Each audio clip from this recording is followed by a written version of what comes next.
com a graça e com a paz do Senhor Jesus, amém? Amém. Glória a Deus. Irmãos, abram suas Bíblias comigo em Mateus capítulo 5, versículo 6. Vamos continuar aqui a exposição das bem-aventuranças. Mateus 5, 6 diz assim: Bem-aventurados os que têm fome e sede de justiça, pois serão fartos. Mais uma vez, bem-aventurados os que têm fome e sede de justiça, pois serão fartos. Senhor Jesus, diante da Tua palavra, aqui nós estamos, ó Pai. Palavra esta, meu Deus, que é inerrante, fiel e perfeita. Pedimos, ó Deus, a iluminação do Teu Espírito Santo. Que o Teu Espírito Santo, meu Pai, traga cativa a nossa mente, ó Deus, nessa noite, para que nós venhamos compreender as verdades contidas aqui nesse texto. Assim oramos, em nome do Pai, do Filho e do Santo Espírito de Deus. Amém. Fome e sede de justiça. Hoje eu quero falar com vocês. E Jesus Cristo diz algo que vai mais uma vez na contramão do mundo. Mais do que felizes são aqueles que têm fome e sede de justiça. Às vezes os cristãos confundem fome e sede de justiça com fome e sede de vingança. E se levanta uma geração de crentes vingativos, e não é isso que o Senhor está falando. Nós vamos ver aqui que a justiça de Deus não tem nada a ver ou não se relaciona com a vingança do ser humano, com esse sentimento de revolta maligna que o ser humano tem no seu coração. O Sermão do Monte, ele não é uma sequência de ordens desordenadas. Não são ordenanças descompassadas e desordenadas. Muito pelo contrário. Cristo, ele expõe os seus ensinamentos com precisão e maestria. E nós vimos aí que o Sermão do Monte é como se fosse uma escada. E o primeiro degrau é ser pobre de espírito. Aqueles que não são pobres de espírito, que não se curvam diante da vontade de Deus, nunca conseguirão ser este homem perfeito que Cristo está falando aqui. As bem-aventuranças são a descrição daqueles que estão no mundo, mas não são do mundo. Aqueles que vivem aqui, mas não pertencem a esse lugar. Jesus Cristo aqui está mostrando para nós como são os cidadãos do céu. Aqueles que pertencem ao reino de Deus, reino esse que Jesus Cristo veio inaugurar aqui e inaugurou quando estava de maneira corpórea, encarnada aqui na terra. Fome e sede, irmãos, são reais, são sentimentos reais. Nós vemos que agora sai do abstrato e a coisa começa a se desenvolver com outros seres humanos. Para mim chegar até Deus, eu preciso ser pobre de espírito e chorar pelos meus pecados. Mas a partir do momento da bem-aventurança que Cristo exige dos seus, que sejam mansos, eu já sou manso para com o outro, para com o próximo. Eu tenho fome e sede de justiça pelo próximo. Extrapola agora a esfera, a bolha pessoal. E as bem-aventuranças começam a atingir terceiros. E Jesus Cristo então fala aqui de fome e sede, que são sentimentos, são atos reais e não fantasias. Graças a Deus, eu nunca senti fome. Existe uma diferença entre sentir vontade de comer e fome. Louvado seja Deus por isso. Não sei o que é sentir fome. Não sei também o que é sentir sede, a ponto de morrer de sede. Não sei. Já fiquei cansado, já fiquei exausto. Mas essa sede que eu senti era porque eu estava longe de algo que eu tinha recurso, mas não estava próximo naquele momento. Mas Jesus Cristo está falando aqui de coisas reais. E não há nada no mundo que seja mais real do que a fome e do que a sede. Pessoas, literalmente, agora falando de fome e sede literal, morrem todos os dias, todos os anos, de desnutrição. Fome e sede. Não existe nada mais real são necessidades básicas. E o homem, então, que verdadeiramente é bem-aventurado, ele tem essa paixão, Jesus Cristo está dizendo. Jesus diz que o homem mais do que feliz é aquele que tem esse mesmo sentimento de uma pessoa que está passando fome e sede. Ele anseia, ele necessita, ele troca tudo que ele tem para saciar aquilo que está consumindo. E Jesus diz que o homem bem-aventurado tem tal paixão real, tal desejo e anseio de justiça, que somente pode assemelhar-se à fome e à sede. Ninguém tem fome e sede de justiça se não passou pelos primeiros 3 passos, que são reconhecer a sua pobreza espiritual, a pobreza da sua alma, chorar pelos seus pecados e ter um sentimento humilde aos olhos do Senhor Deus. Um dos primeiros sinais da vida de um bebê normal é a fome. Quando um recém-nascido nasce, é esperado que ele, em pouco tempo, ele manifeste o seu desejo de se alimentar. Assim sendo, aquele que verdadeiramente nasceu de novo, ele vai sentir o quê? Fome e sede de justiça. Se você nasceu de novo, se você é uma nova criatura, assim como um recém-nascido, você precisa sentir fome e sede. Eu me lembro, irmãos, como se fosse hoje o dia do nascimento dos meus filhos. O Heitor, ele nasceu no dia 10 de dezembro de 2014, 7h35 da manhã, aproximadamente.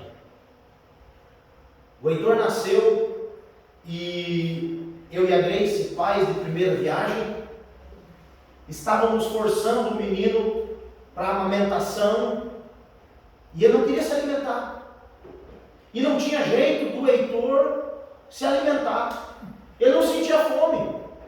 E eu, naquela agonia, saio no corredor e volto para dentro e pego o neném, e pego ele do bercinho e levo até a mãe na cama e aquela coisa, e o neném não queria, o Heitor não queria se alimentar. Como eu disse, nós 2 pais de primeira viagem, extremamente preocupados, ficávamos insistindo para que ele se alimentasse, para que ele pegasse o peito. A pediatra viu a minha agonia. Ela entrou dentro do quarto e falou com essas palavras: paizinho, fica tranquilo. Seu filho nasceu super nutrido. Foi esse o termo que ela usou. Mas daqui a pouquinho ele vai sentir fome. E o choro dele de fome você vai reconhecer de longe. Ah, meu irmão, dito e feito. Passou um pouquinho de tempo, meio da tarde mais ou menos, o Heitor abriu o berreiro naquele quarto. Eu falei: é fome. E logo ele se agarrou no seio da mãe e se alimentou. Ele nasceu super nutrido. Já com o Estevão, irmãos, foi completamente o contrário. O Estevão, eu costumo dizer que o Heitor nasceu na época das vacas gordas. Nós morávamos na Bahia. Eu falei: não, meu filho vai nascer lá em Santa Catarina, em Xanxerê, no lugar onde eu nasci, no hospital que eu nasci, com o médico que fez o meu parto e tal, tudo particular, e aquela coisa maravilhosa. A Grace nem dor sentiu. Só que o Estevinho nasceu na época das vacas magras, beirando a anorexia. Elas estavam, irmãos. Estava feia a situação. E nós estávamos morando em Cristalina. E o médico marcou a cesárea da Grace numa semana. Porém, o anestesista não veio. E então teve que ser prorrogada. Teve que ser prorrogada a cirurgia, a cesariana. E foi a semana mais tensa das nossas vidas. A Grace com um barrigão imenso. E a qualquer momento o Estevão podia nascer. Quando chegou o dia 10 de novembro de 2016, a fila para a cesariana começava às 6 horas da manhã. Nós chegamos no hospital, acho que era 5 horas da manhã. A Grace foi uma das primeiras a ser atendida. O Estevão nasceu e ele já estava com os pés e parte da canelinha dele roxa, já estava passando do tempo de nascer. O Estevão nasceu desesperadamente faminto. Só que ao contrário da outra gravidez, a Grace não tinha leite. E o leite não descia. E as vacas estavam anorexia, irmãos. Fracas, sem dinheiro. E nós forçávamos para que o Estevão pegasse o peito, e ele ali agarrado, e aí eu lembro da respiração dele, irmãos. A respiração do Estevinho era aquela respiração rápida e agoniado ali no peito da mãe, no seio da mãe, e não descia o leite. Para piorar, a Grace estava com os seios todos machucados. Aquela dor terrível, aquela agonia terrível, a cirurgia, não podia levantar a cabeça, e eu olhava aquela situação e dizia: meu Deus, o que eu faço? O que eu faço? E ela não desistia do Estevão, e ela chorava e o Estevão chorava, o Estevão de fome e ela de dor, e eu ali, perdido naquele meio. Nisso chegou meu amigo, pastor Wolfram, veio nos visitar, e orar pelo Estevão e pelas nossas vidas, sem que ninguém percebesse, sem que ninguém visse, com essa Bíblia aqui. Essa Bíblia estava no quarto. Eu não sei se eu fui no banheiro, o que eu fui fazer. O pastor Wolfram pegou a Bíblia. Abriu a Bíblia e colocou uma nota de R$50 dobradas aqui. Quando eu voltei, o pastor Wolfram estava orando. Eu me emociono, irmãos, quando eu lembro. E ele então orou pelas nossas vidas, orou pela vida do Estevão e saiu. E ficou só uma pontinha assim de nada daquela nota aparecendo. E aquela agonia do menino chorando de fome, a Grace chorando de dor. E eu peguei a Bíblia para ler. Quando eu abri uma página que estava marcada. Eu não lembro que texto era, irmãos. Eu só vi aquele 50 dentro da Bíblia. Falei, já tem destino certo. Fechei a Bíblia, peguei os R$50, saí fora e fui comprar uma lata de NAN. Eu não sei quanto que custa uma lata de NAN hoje, mas no dia 10 de novembro de 2016, eu paguei em Cristalina, Goiás, R$49,90. Voltei para dentro feliz, o pai provedor, comprei o NAN, comprei o leite. Irmãos, para minha surpresa, quando eu voltei, o leite tinha descido. A paz reinava no quarto. O Estevão estava se amamentando, a mãe cuidando do filhote, e eu com aquela sacolinha, aquela latinha de NAN. Nem sei o que a gente fez com aquela lata do NAN. A alegria foi tamanha de ver o filho matar a fome. Porque quando nós nascemos, é natural sentir fome e sede. Olha o que Pedro nos escreve. 1 Pedro 2, versículo 2. Como crianças recém-nascidas, desejem o genuíno leite espiritual, para que por ele lhe seja dado o crescimento para a salvação. Como crianças recém-nascidas, como bebês de colo, vocês precisam desejar o genuíno leite espiritual. Nós precisamos sentir fome e sede de justiça. Quando passamos pelo processo da regeneração, que é o novo nascimento, o Espírito Santo muda completamente a nossa natureza. Essa nova natureza, ela tem que ter fome e sede de justiça. Aquele que nasceu de novo, ele sente uma urgência de Deus. Isso a gente chama de primeiro amor. É lindo de ver. Você não precisa falar com uma pessoa que nasceu de novo, que ela precisa orar, ou que ela precisa ler a Bíblia. Ela sente saudade de Deus. Quanto mais ela se alimenta, mais ela quer. Quanto mais ela ora, mais ela quer estar na presença de Deus. Quanto mais ela lê, mais ela quer conhecer. Irmãos, é lindo demais. Ministério pastoral é lindo demais, que você lida com essas pessoas. Às vezes inconvenientes, meia-noite, te mandando pergunta lá no WhatsApp. Pastor, e esse texto? E isso? E aquela dúvida? Estão com fome e sede de Deus, de justiça. Fome e sede também são apetites que sempre retornam e clamam por satisfações novas. Nós tomamos um café da manhã incrível hoje aqui na igreja. Chegamos em casa, a Grace fez um assado, uma carne de panela. com maionese de batata, irmãos, incrível, coisa mais deliciosa do mundo. Mas agora eu já estou com fome de novo. Eu comi bem de manhã, comi bem no almoço, e quando eu chegar em casa depois do culto, vou comer bem de novo. Porque fome e sede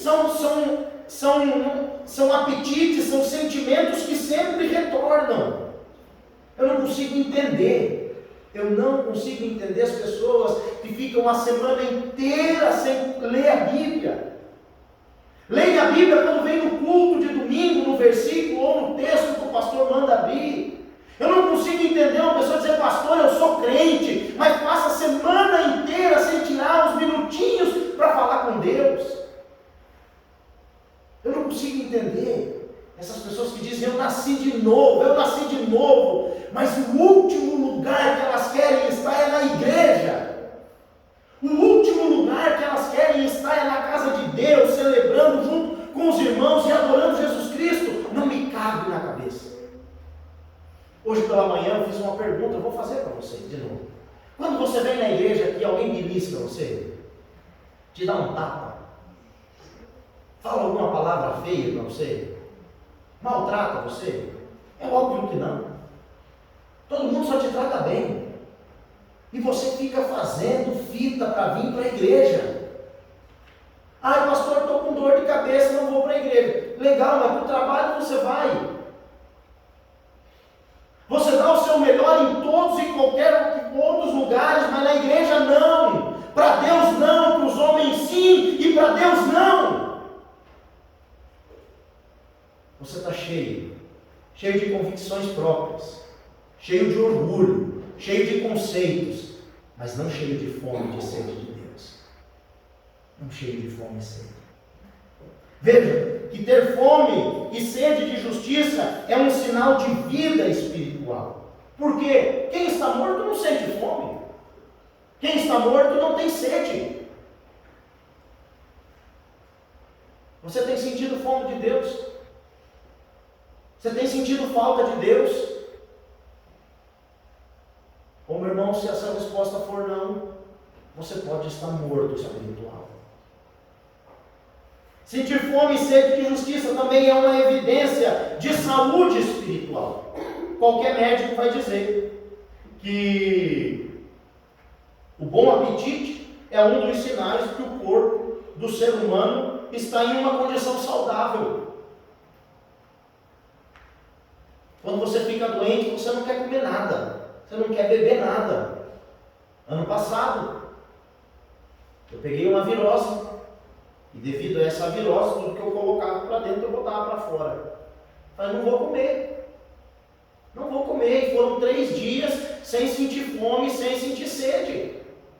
Sabe o que aconteceu? Fui parar no hospital. Taxa de potássio lá em cima e eu estava infartando. Estava infartando porque não estava me alimentando. A fome e a sede levam à morte. A fome e a sede, a falta de fome e sede espiritual também levam você à morte. A alma também adoece, assim como o corpo adoece. E é essa exatamente a condição oposta da pessoa que está satisfeita consigo mesma e do que tem justiça própria. Os fariseus, eles nunca sentem fome ou sede. Nunca eles estão sentindo fome ou sede de justiça, porque eles julgam possuírem tudo o que necessitam. Para esses, Jesus Cristo tem uma palavra. Apocalipse 3, versículo 17. Você diz, sou rico, estou bem, e não preciso de mais nada. Mas você não sabe que é infeliz. Sim, miserável, pobre, cego e nu. Aqueles que dizem que estão satisfeitos e que não precisam mais de nada, Jesus Cristo diz, você é um infeliz. Para aqueles que dizem, eu estou sentindo fome e sede de justiça, Jesus Cristo diz, você é mais do que feliz. Está aí a relação. Só seremos completamente felizes quando sentirmos fome e sede de justiça. Mas que justiça é essa? Digo que não é vingança, irmãos. Porque, como falei no início, existem muitos cristãos, crentes raivosos e vingativos. Talvez eles não tenham coragem de falar, mas eles amaldiçoam por pensamento. Eles ficam felizes quando algo ruim acontece com aquela pessoa que lhe ofendeu. Não é isso que Jesus está dizendo. John Stott disse que a justiça bíblica tem 3 aspectos. Primeiro, legal. Segundo, moral. E terceiro, social. E eu acredito nisso. Que a justiça que Jesus Cristo estava falando era uma justiça legal, social e também uma justiça moral. Em primeiro lugar, a justiça legal, ela trata da nossa justificação, ou seja, um relacionamento certo, correto com Deus. E nós devemos ter esse apetite pujante por essa justiça que nos é imputada. Eu gostaria que você abrisse comigo a sua Bíblia, por favor, em Romanos, capítulo 3, do versículo 20. Eu quero fazer a leitura desses versículos do 20 até o 30, e eu preciso que você preste bem atenção. Romanos 3, do 20 ao 30, diz assim: porque ninguém será justificado diante de Deus por obras da lei, pois pela lei vem o pleno conhecimento do pecado. Mas agora, sem lei, a justiça de Deus se manifestou, sendo testemunhada pela lei e pelos profetas. É a justiça de Deus mediante a fé em Jesus Cristo, para que todos e sobre todos os que creem, porque não há distinção, pois todos pecaram e carecem da glória de Deus, sendo justificados gratuitamente por sua graça, mediante a redenção que há em Cristo Jesus, a quem Deus apresentou como propiciação no seu sangue mediante a fé. Deus fez isso para manifestar a sua justiça, por ter ele, na sua tolerância, deixado impunes os pecados anteriormente cometidos, tendo em vista a manifestação da sua justiça no tempo presente, a fim de que o próprio Deus seja justo e o justificador daqueles que têm fé em Jesus. Onde fica então o orgulho? Foi totalmente excluído. Por meio de que lei? A lei das obras? Não. Pelo contrário, por meio da lei da fé. Concluímos, pois, que o ser humano é justificado pela fé, independentemente das obras da lei. Ou seria Deus apenas Deus dos judeus? Será que não é também Deus dos gentios? Sim, também dos gentios, visto que Deus é um só, o qual justificará o circunciso a partir da fé, e o incircunciso por meio da fé. A justiça legal, meus queridos irmãos, que nós devemos amar, é essa que nos foi imputada, a justificação. Aquele que reconhece que é pecador, que tem fome e sede de justiça, ele deseja ter o seu pecado perdoado. Ele tem fome e sede para que os seus pecados sejam completamente extintos. E aí eu faço uma pergunta para você: como pode uma pessoa ser justo diante de Deus? Como pode um homem ser justo diante de Deus? Como pode alguém ser justo diante de Deus? E a resposta é uma só: é impossível ao homem. É impossível o homem salvar-se a si mesmo. Ninguém pode bater no peito e dizer: eu paguei o preço para morar no céu. Eu conquistei a minha salvação. Eu fiz por merecer. Tem uma canção aí, se eu não me engano, é da cantora Damares. Eu acho que é a mesma cantora da Sabor de Mel. Conseguiu se superar nessa. O nome da canção é Alto Preço. Eu vou ler para vocês um trechinho da canção, que diz assim: eu estou pagando, o preço para morar no céu eu estou pagando, eu vou lutando, eu vou chorando, cada detalhe o Senhor está somando, eu estou pagando, o preço para morar no céu eu estou pagando, eu vou lutando, eu vou chorando, a santidade tem um preço, eu estou pagando, um alto preço. Eu queria que realmente esse vídeo chegasse para ela e dizer que você não está pagando nada. Quem pagou foi Jesus Cristo, meu Deus. quem pagou pela nossa salvação, quem imputou essa salvação em nós, quem imputou essa justiça na nossa vida é Jesus Cristo. Todos aqueles que têm fome e sede de justiça reconhecem que sem Jesus não alcançariam a salvação. Ter fome e sede de justiça é isso. É reconhecer que todos pecaram, como diz o texto do versículo 23 que lemos. E não há nada que eu e você possamos fazer. A Bíblia diz que Jesus Cristo foi feito em justiça de Deus, para que eu e você fôssemos feitos justiça de Deus. O justo morreu pelos injustos. Foi ele quem rasgou a cédula que o diabo tinha contra nós, o tratado dos nossos pecados, e deixou cravada na cruz, e expôs as vergonhas de todo principado e potestade. Jesus pagou sim um alto preço. Em segundo lugar, fome e sede de justiça moral. E a justiça moral é a conduta que agrada a Deus, é a justiça do coração, da mente, das motivações. Devemos ter apetite por essa justiça que foi implantada nos nossos corações. Primeiro uma justiça imputada, agora uma justiça implantada nos nossos corações e mente. Não é suficiente, irmãos, saber que os nossos pecados foram perdoados, pois apesar de termos nascido de novo, a Bíblia diz que o velho homem está aqui, latente. E o apóstolo Paulo diz que o bem que eu não quero, o bem que eu quero eu não faço, mas o mal que eu não quero, esse eu faço com prazer. E textos e mais textos dizendo que vocês precisam se despojar do velho homem e se revestir do homem espiritual. Negue-se a si mesmo, tome a sua cruz e siga-me. É uma luta constante, é uma luta diária.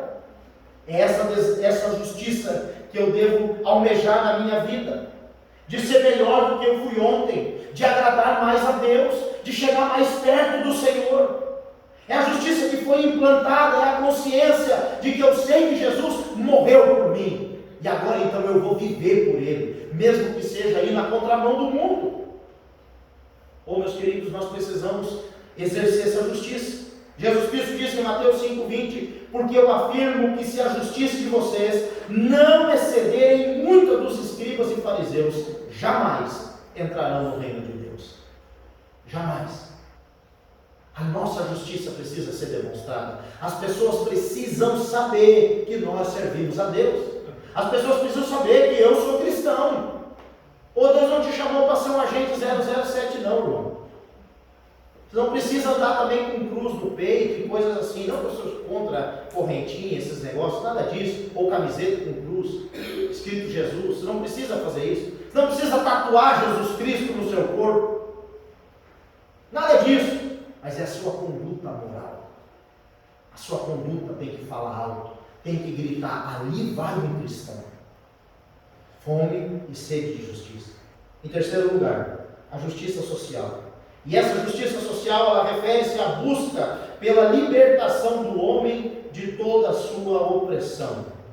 Promoção dos direitos civis e também de justiça nos tribunais. Irmãos, a palavra que está imperando aí é impunidade, injustiça. A injustiça tomou conta da nossa nação. E nós, como igreja do Senhor, não podemos nos calar. Miqueias capítulo 6, versículo 8. Ele mostrou a você, ó homem, o que é bom e que o Senhor exige. Pratique a justiça, ame a fidelidade e ande humildemente com o seu Deus. Deus quer que você seja justo. Você precisa ser justo. Você precisa exercer justiça. E eu aqui não estou falando de partido A ou B, mas sim de impunidade. Você não pode aceitar injustiças. Em nome do seu pensamento, em defesa do seu pensamento. Você não pode, como cristão. Você tem que abominar essas coisas. Devemos ter um apetite pela justiça promovida, pois quem tem fome e sede de justiça não se conforma com a injustiça. Mas quantas vezes nós estamos vendo aí injustiça, irmãos?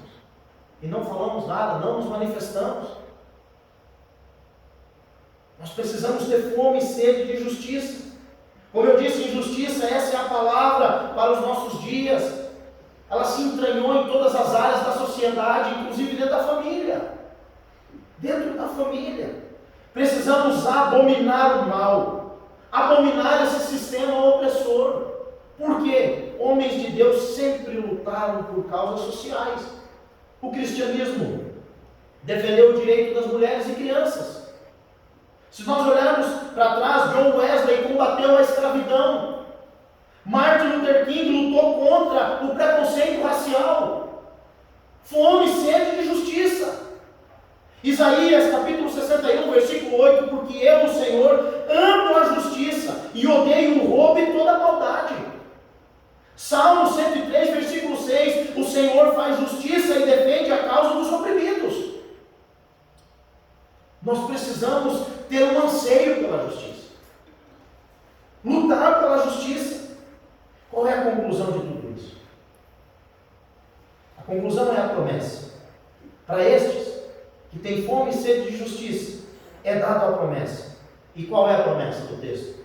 Eles serão fartos. Interessantíssimo, irmãos, que a palavra grega aqui para fartos é shortazo. E essa palavra deriva de outra palavra chamada shortos, que geralmente é traduzido como relva no Novo Testamento, ou pasto. E o quadro aqui é o seguinte: do gado e das ovelhas, que estão em uma linda pastagem, se alimentando até estarem completamente satisfeitos. É o pastor que conduz o seu rebanho para os verdes pastos. A pastagem boa, águas tranquilas, águas mansas, para que o seu rebanho seja satisfeito. O verbo também é traduzido como satisfeito, e isso se encaixa muito bem no contexto que Jesus está falando. Há uma observação de Fichte aqui que é incrível, e ele diz assim, eu vou ler o que ele escreveu: a plenitude tão é a resposta de Deus para o vazio do coração do homem. Eles serão satisfeitos. É Deus dizendo: eu consigo preencher esse vazio que você está sentindo.